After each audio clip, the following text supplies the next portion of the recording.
Welcome to The Special Sauce, the podcast that goes inside the minds of recruitment's top 1%. We're your hosts, Chris Padikis and Lee Jones, the founders of Sorciety, the rec-to-rec agency connecting elite recruiters with elite opportunities. Each week, we sit down with agency recruiters who are billing big numbers annually to uncover what really drives high performance in this industry. It's no fluff, it's no filters, it's just real conversations with the best in the business. Let's get into it. Welcome to this episode of The Special Sauce. I'm your host, Lee Jones, joined as usual by my co-host, Chrissy Padikis. Chrissy, how are you, mate? I'm good, mate. How are you? I'm well. We're in Melbourne. It's footy finals time. Best time of year. Best time of year by far. I wish my team was playing though. Yeah, me too. Mine missed out as well. So, but you know what? The recruitment market is good, and we'll touch on that a little bit later on. But believe it or not, we are not just professional podcasters. We also have a day job. We are Rec-to-Recs. And today we're going to talk a little bit more about the market and what we're seeing out there. Yeah, that's right. This week we're going to do a bit of a deep dive and give a bit of a market update in terms of what we're seeing out there at the moment in the recruitment sector. So we're going to cover off a few different subjects. Obviously, what are we hearing around the traps about the state of the market from different types of businesses, hot or not? What sectors right now in recruitment, where's the demand, visas, something we need to talk about because, there's a lot of conjecture, a lot of misinformation out there. And also what roles are out there for experienced recruiters right now, as well as what recruiters are actually available for agencies as well. So we'll be covering off a few things. Yep, short and sharp, I think, today though, Chrissy. So let's look at this. So first up, we are consistently, every day we're asked what's happening in the market. So let me ask you, mate, what are you hearing out there out in the Aussie recruitment market right now? Yeah, look, it's interesting, right? I think what I'm hearing, and I'm sure you're hearing the same as well, we speak to the same clients after all, right? So it's what I'd classify as a normal market. Now, what does a normal market mean, right? Tell me, what is normal? Because we can sit here and say what a normal market is. We've been in the market, we've been recruiting for nearly 20 years, rec-to-rec, 3 or 4. But what is normal? And it was funny, I was having this conversation with at a client meeting today, actually. A normal market is, recruiters have to fight just a lot harder to get jobs on. Not that the work's not there, the work in whatever sector, right? It's there. But in terms of building that relationship, building that trust and actually getting the sign-off for a job, it's just a lot more competitive. Coupled with the pressures that, there's companies out there as well who, are probably looking to hire internally as well. So that just adds to the cost pressures that businesses are facing, right? So, I think by normal market, what I refer to is not necessarily an old school recruitment market, but by that I mean it's a market where you have to fight for your work. The phone's not going to, magically ring with jobs every week. Yeah. You have to be proactive. You have to, I think as Marcus said on our podcast the other week, you just have to be in the contest. Yeah, I agree. And I think, in terms of what is normal, I guess to add to your point, I think for those of us that have been in recruitment for a number of years, let's call it pre-COVID, I think we've experienced this normal market before, but there's also a lot that have joined in the last 4 or 5 years, right? Yeah. So obviously we had COVID, which was just an absolute shit show for everyone. Post-COVID, we had probably 12 or 18 months of an absolute boom where everyone was making money and billing big.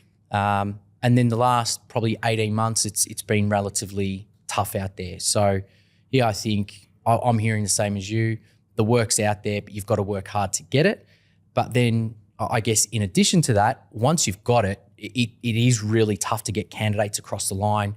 It's tough to get candidates to make decisions, and you really have to drag deals across the line to get them done. So, I guess that's what we talk about when we hear about a normal market. Yeah, and I think just add to that, it just adds to just the importance of process, right? For recruiters, especially newer ones, in terms of just being tight with candidates, with clients throughout that whole recruitment process from the time they, pick up a job to actually fill it.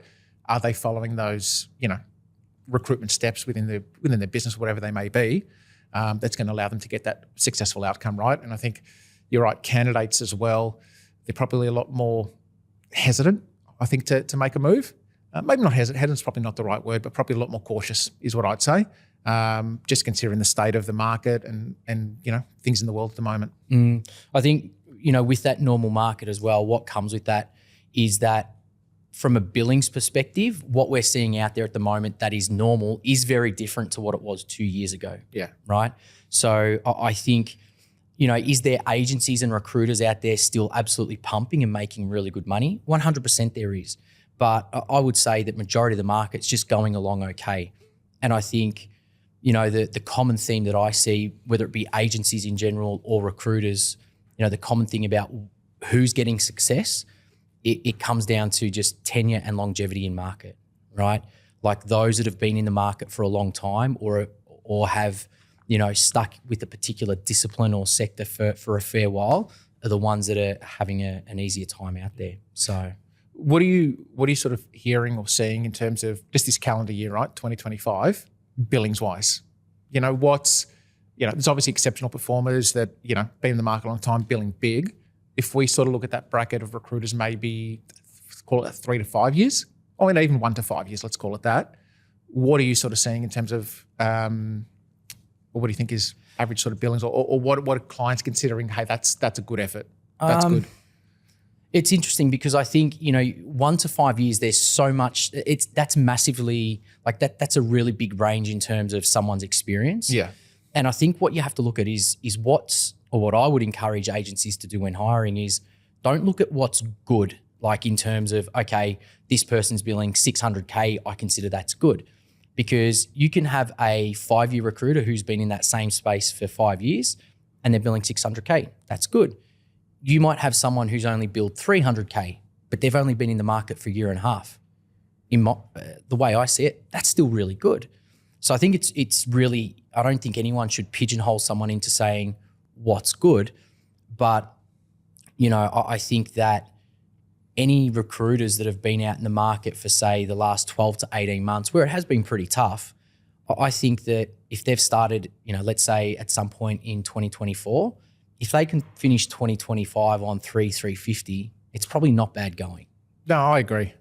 Speaking with candidates and obviously clients all day, every day, that's what probably the majority consider, higher than a pass mark is what I'd say. They'd be very happy if they saw that return from those types of recruit, from that level of experience of recruiter, I should say. Yeah, one other thing I'll add to that, we obviously speak to and work with a lot of recruiters coming out from the UK and Ireland. And one thing I've definitely seen in the last 12 to 18 months is the billings from over there really drop off. I think going back a little while ago, there was probably some stuff happening in the UK or Irish market where it was probably doing a bit better than here. Whereas now, I don't know, from what I'm seeing and hearing with results, it's probably a better market out here, or people are doing better just in general. Yeah, no, I'd agree with that as well. So a question for you, in terms of the sectors out there in recruitment that are doing really well, what are you hearing about? Like what's hot, what's not? Yeah. If I look, there's probably a couple that stand out. I think overall, the market overall is doing a lot better than it was 12 months ago. Yep. I want to state that. But in terms of, if I look at a few sectors and if I look at where the demand that we're getting, I certainly think accounting and finance, that's one sector across, the two biggest markets, Melbourne, Sydney, huge demand for experienced recruiters, from 1 year up to, to whatever in that sector. I've definitely believe we've seen a massive resurgence in tech. Agree with that. And tech's one of those ones where, is it back to what it was, before last year? No. But, there's been a massive resurgence in that. I look at demand for experienced tech recruiters from our clients. And a lot of them are hiring right now in preparation for 2026, where they expect the market to be, even better. But hey, let's get people in now, entrench them into our business, get them building their pipelines, their brand, whatever it may be. So, 2026, when, hopefully it really takes off, they're prepared. Yeah, they're not scrambling to make hires. And in terms of, if I had to round out the top three, I would say white collar construction. Yeah.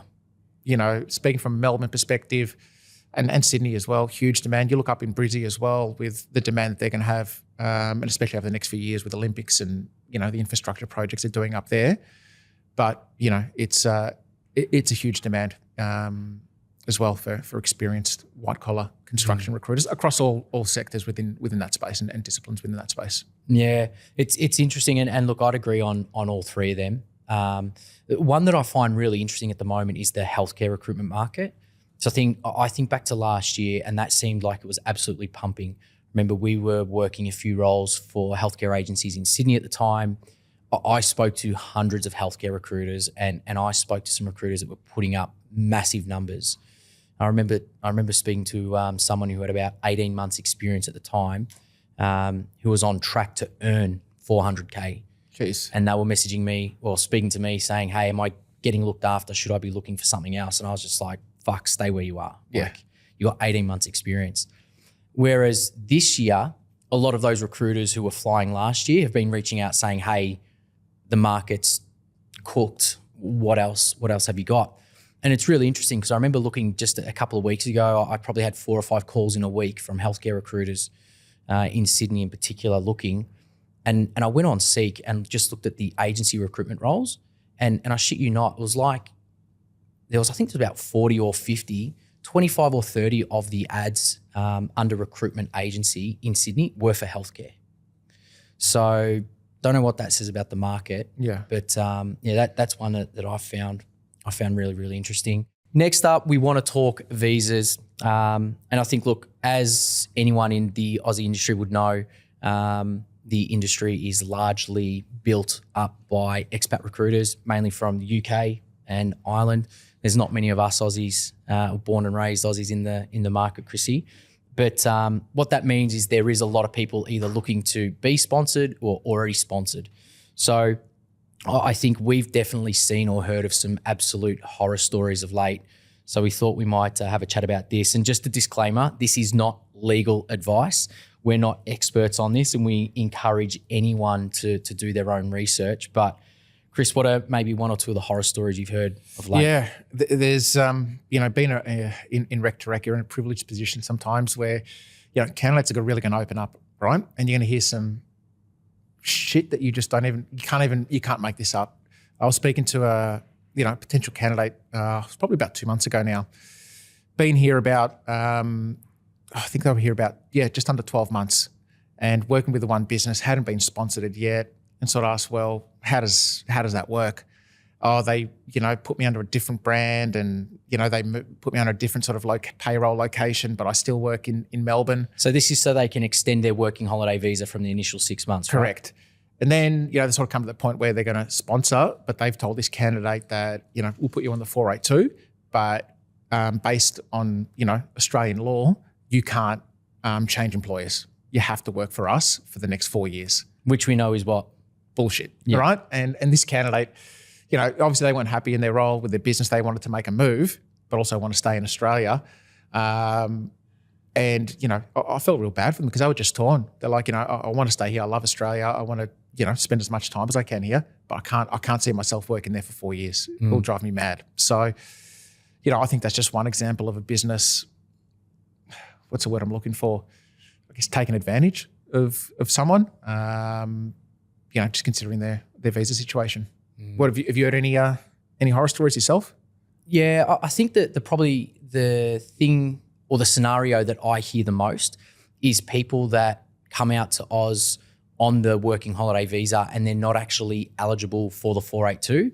Maybe it's a case of they've got 3 years experience, but they don't have a degree, which really means that their options are limited. So I guess, we'll get to some kind of tips shortly, but I think definitely, you want to be doing your research before you come out here. Yeah, 100%. I think that's one thing I encourage, anyone from, anyone considering relocating to Australia, but also people that are here already as well. And then maybe in that first sort of 6 months, they haven't been sponsored yet, is do your research. Visit the relevant websites, dig deeper. If you've got mates, chances are you've got mates that have been sponsored as well. Speak to them, and at least get an understanding of what's involved to be able to make an educated decision. Yeah, I think one question I'd be asking any agency if I was looking to come in and eventually be sponsored is, what is their track record in sponsoring and how has that worked out? Because I think something that I've heard a few times is where people are perhaps overseas, accept the role to start here in Australia. They get to Oz, they start in the role, they do their 6 months working holiday visa, only then to find out that that company isn't eligible to sponsor, right? So there's so much that can happen. I think going back to your point before, we hear a lot of stories of, where companies are willing to bend the rules, which look, I think every agency is going to do what they can to get the talent on board. But I think if you're starting your career with a business where, kind of the first thing that they're looking to do is do something that's not within, I guess, the normal guidelines or rules or laws, you've really got to question, you have to question how that's going to pan out for you down the track. Yeah, absolutely. Absolutely. And look, I think that's what it comes down to, right? As we said, doing your own research, but also, there's a million immigration lawyers out there, right? Speak to someone, get professional advice, speak to a few people. One thing I've noticed as well is a lot of times, candidates will come to me and say, I've spoken to 2 or 3 different, immigration lawyers, and it's sort of conflicting advice. Now, again, we're not lawyers and don't ever want to claim to be, but I think it's just doing that research, find someone you're comfortable with, that you trust, that's going to, as I said, help you out and make sure you're not doing any dodges, and have the immigration office knocking at your front end. Yeah, I think further to that, and that professional advice, just because your mate got sponsored 3 years ago, doesn't mean you necessarily will. I think these laws and the guidelines are constantly changing. Get some professional advice, ideally from someone who doesn't have a vested interest in your process. That's right. I think it might be great we get someone on the show to do that. Just on that, for any of our 12 listeners out there, if anyone knows someone that we can bring on the potty to talk about this, that would be awesome. So send your recommendations through if you know of someone we can get on. Perfect. This is just one thing I wanted to get your thoughts on, Lee. In terms of from a candidate perspective or recruitment consultant perspective, what's actually out there? If they're considering maybe putting their toe in the water or actively going to go out there and pursue a new opportunity, what's actually out there? What's in demand? I think there's loads of roles. Our whip would back that up, that there is loads of agencies out there looking. And it's interesting because so often I'll get an initial call from someone who will be surprised at just how many options there are out there for them. And I think whether you're recruiting across supply chain, construction, sales, marketing, whatever, there's options out there for people. And that's also regardless of city in Australia. But I think right now every agency is pretty similar in terms of what they're looking for. And that most common brief is just for experienced 360 recruiters, okay? And it's not just the experience, but it's the ability and willingness to actually win some of your own work. This doesn't necessarily mean that you have to go out there and cold call all day and win everything yourself. I think agencies have some work that they can give you. There's existing candidate pools, there's existing client bases.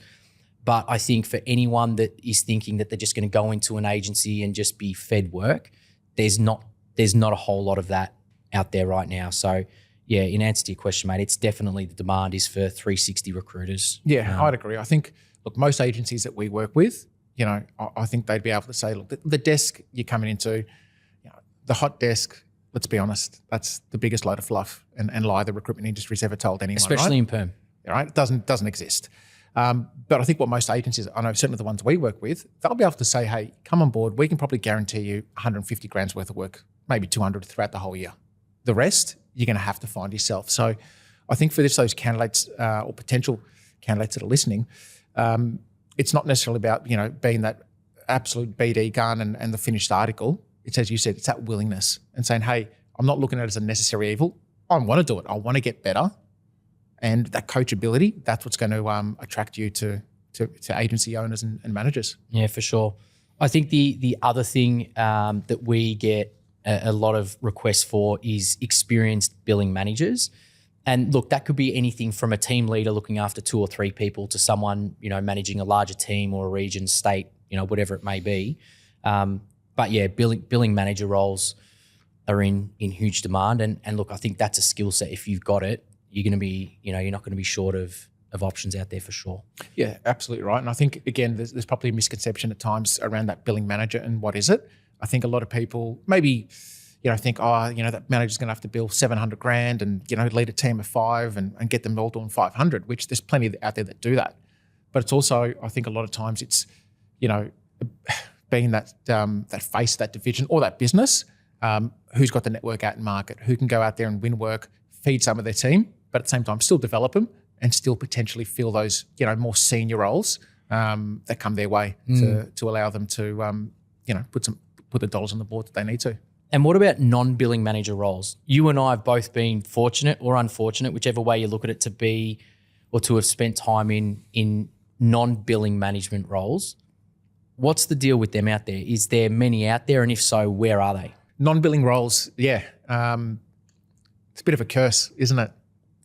I remember at the time when, probably when you and I sort of got into those types of roles, it's what we all wanted. But looking back now, I wish I stayed in a billing role. That's where you're closer to market, and that's where your value is in market.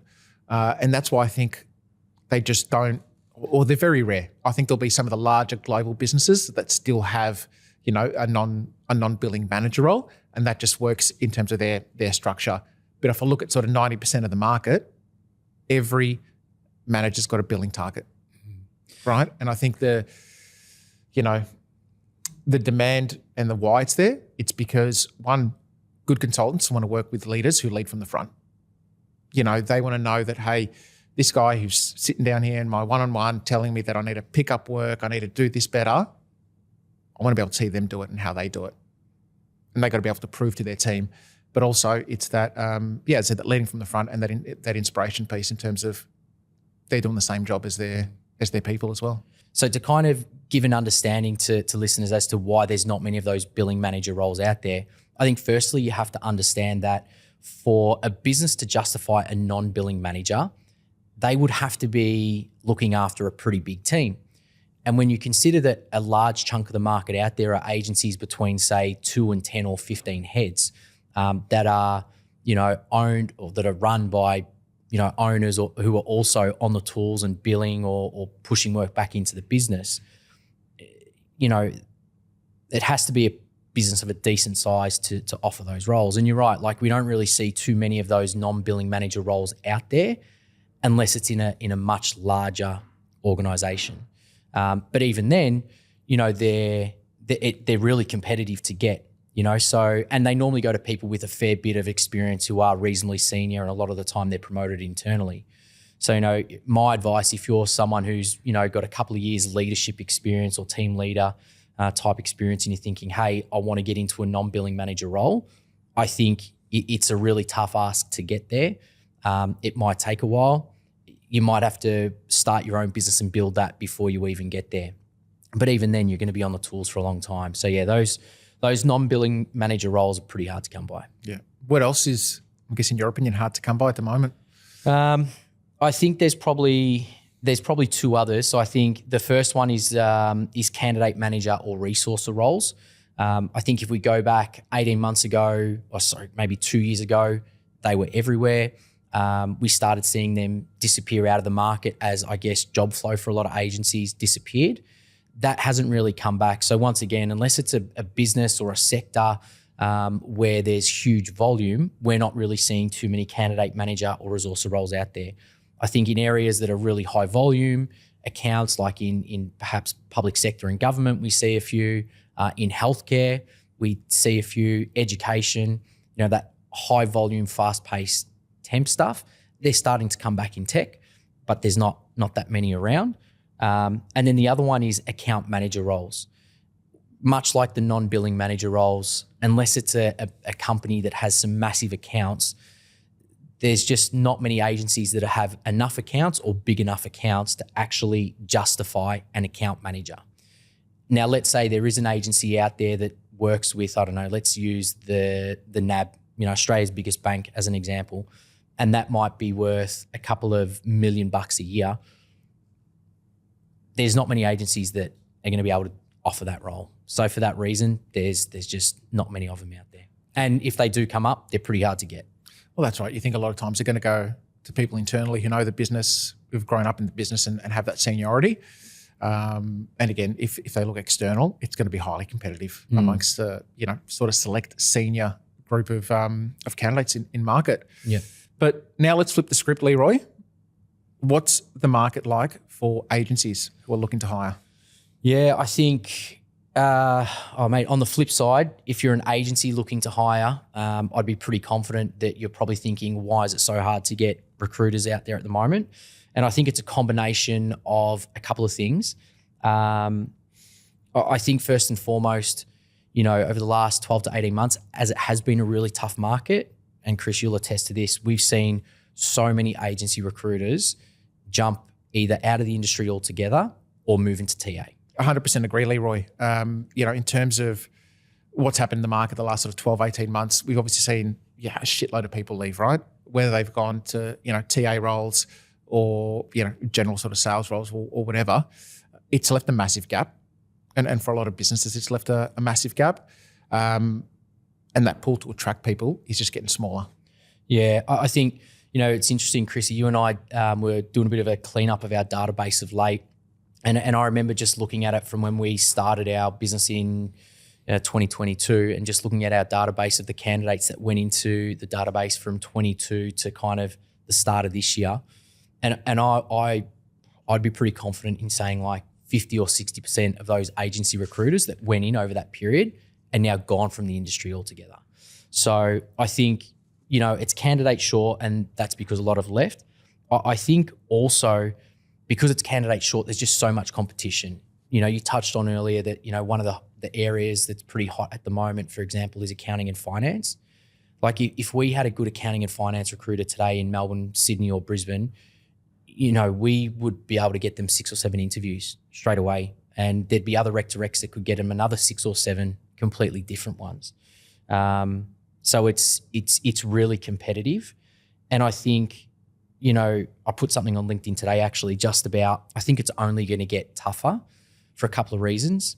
I think in years gone by, we've had some of the bigger agencies out there run pretty consistent grad programs, which, got us a couple of extra 100 junior recruiters into the market every year that the boutiques could come and pinch them all. But no one's really doing the grad programs these days. Yeah. Not at the scale they were, right? So I think that's one thing. But then also the last year and a half, so many agencies have opened up and they're all getting to that point now where they're ready to explode and start hiring. So, you've got a stack of new agencies across the major cities in Melbourne that are all going to be, trying to get a piece of that talent as well. Absolutely. And look, the one thing you always find with a lot of those new agencies, it's like that new sexy toy, right? Sorry, I sounded really bad. I agree 100%. I think with all the sheer amount of new agencies that have opened up or are going to open up, it's just going to add to the pressure, right? And I think part of it is not just attracting people, but retaining people, and what a business is doing to retain their staff. And maybe that's a topic for another day, but that's, I think there's going to be a lot of pressure for agencies over the next 12 months because as we know, when there's new entrants in the market, it's the new shiny toy, right? Mm. They make noise. People want to, go and see what they're about. They'll attract someone.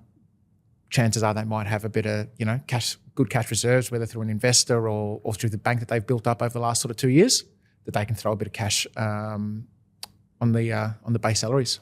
Yeah, I think that's the thing. Like, there's some of these agencies are really cashed up and ready to make some big plays. So it's going to be interesting to see how that pans out.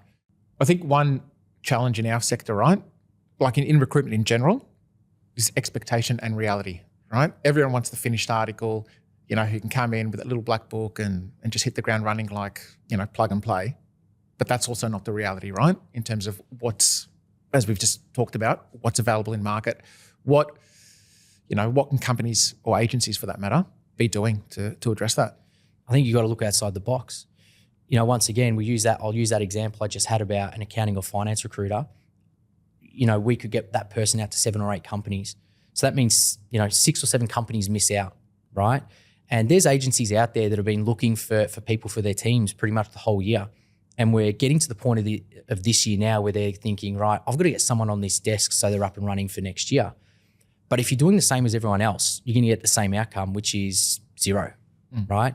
So I think, you've got to look at, everyone wants that local experience. You've got a couple of options. You can either grow your own, and when I say that means like hiring rookies and training them up, which a lot of people are reluctant to do. But I think at some point you're just going to have to do it if you want to grow your business. If you're an 8-10 person business, you want to get to 15 or 20, I can tell you now, based on the candidate short market, it's going to take you 10 years to get those next 10, right? Hire 2 or 3 at the same time and grow them. The other option is you hire from overseas without the local experience. And look, there's pros and cons and costs with that. But the other option is to look outside of your own sector. I think, my advice for agency owners or managers is that we all started somewhere, and, you can't just be thinking, I'm just going to hire Joe Bloggs from across the street working for my direct competitor and just think that's going to be the golden ticket to your business growing. You got to look outside the square. Yeah, you got to have a much more, what's the word I'm looking for? Much more diverse strategy. Yep. Right, and be able to meet consultants from all different walks of life. And I like what you said, right? We all started somewhere. So, I'll look at the best agencies or the ones that are consistently securing talent, right? I think that's one of the things they do amongst others. They're open-minded. As long as that individual fits their values, their culture, and that fits really, really aligned.